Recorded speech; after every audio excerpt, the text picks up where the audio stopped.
Aneurysm हमारे brain के अंदर अगर फटता है तो ब्रेन हेमरेज हो जाता है। करीब 10 से 20% लोग शायद बेहोश भी हो जाते होंगे। तो ब्रेन हेमरेज हुआ था, जिसकी वजह से मैं Fortis hospital doctor Rahul Gupta के अंडर में आया। तो ये कॉइलिंग एकदम सेफ होती है। नमस्कार, हम बात करेंगे ब्रेन हेमरेज की। एन्यूरिज्म हमारे ब्रेन के अंदर अगर फटता है तो ब्रेन हेमरेज हो जाता है, जिससे बहुत तेज सिर दर्द होता है। करीब 10 से 20% लोग शायद बेहोश भी हो जाते होंगे और वो अस्पताल तक नहीं पहुंच पाते। पर जिनको तेज सिर दर्द होता है उनको एक बार अस्पताल पहुंच के सीटी स्कैन जरूर कराना चाहिए। उस सीटी स्कैन से जो ब्रेन हेमरेज है वो एकदम से पकड़ा जाता है और फिर उसका कारण जानने के लिए हम एंजियोग्राफी कर सकते हैं। ऐसे एक पेशेंट जो यंग है, जिनके की ब्रेन हेमरेज हुआ, वो गए अस्पताल में, सीटी स्कैन कराया, उसके बाद वहां पर एंजियोग्राफी में एन्यूरिज्म निकला। फिर वो ढूंढते हुए हमारे पास आए और हमने उनका आगे प्रोसीजर किया। एन्यूरिज्म जो होता है, अगर वो दोबारा फटता है तो कई बार मरीज जिंदा नहीं बचता। इसलिए एन्यूरिज्म के दोबारा फटने से हमें रोकना होता है, नहीं तो रीब्लीड, दोबारा फटने की जो प्रक्रिया है वो बहुत घातक हो सकती है। इसको ट्रीट करने के बहुत सारे मेथड हैं, क्लिपिंग है, स्टेंट प्लेसमेंट है, कॉइलिंग है।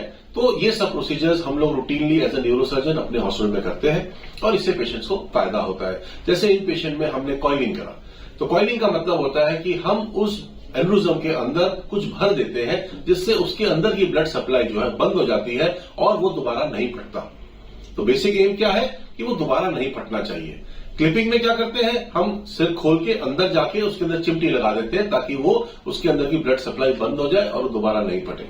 पर कॉइलिंग का प्रोसीजर न्यूरो कैथ लैब में होता है, जिसमें कि कोई चीरा नहीं लगता है। हम जांग से नसों के द्वारा अंदर जाते हैं और उसको तारों द्वारा कॉइल कर देते हैं।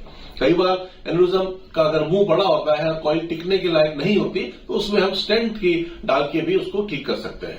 तो इस तरह के प्रोसीजर न्यूरो कैथ लैब में न्यूरोसर्जन्स एक हाई एंड सेंटर में, बड़े सेंटर में रूटीनली कर रहे हैं, जिससे बहुत सारे पेशेंट्स को फायदा हो रहा है। पेशेंट ने अपनी जो एक्सपीरियंस है उसके बारे में इस वीडियो में बताया है, उससे भी आप सलाह कर सकते हैं। नमस्कार, मेरा नाम कपिल बवेजा है और मेरी एज 41 ईयर्स की है। मेरे एक प्रॉब्लम हुई थी आज से 3 महीने पहले। मेरे को ब्रेन हेमरेज हुआ था, जिसकी वजह से मैं Fortis hospital doctor Rahul Gupta के अंडर में आया और मेरे दिमाग के अंदर डॉक्टर साहब ने कॉइलिंग करी, जिसकी वजह से मैं 7-8 दिन यहाँ पे रहा भी। लेकिन अब एकदम परफेक्ट है, मुझे ना कोई दौरा पड़ा, ना कोई फिट्स आए, कुछ भी मेरे को प्रॉब्लम नहीं है। तो ये कॉइलिंग एकदम सेफ होती है। अगर किसी को भी कोई डाउट हो तो यहाँ पे आके डॉक्टर राहुल गुप्ता जी से डिस्कस कर सकता है। वो बहुत अच्छे डॉक्टर, सजेस्ट बहुत अच्छा करेंगे। चाहे आप कराएं कहीं से भी, फोर्टिस से कराएं, मैक्स से कराएं, वॉट एवर आप कहीं से भी कराते हैं, लेकिन अगर आप आके डिस्कस करना चाहें तो आप डिस्कस कर सकते हैं। डॉक्टर बहुत अच्छे हैं। Thank you.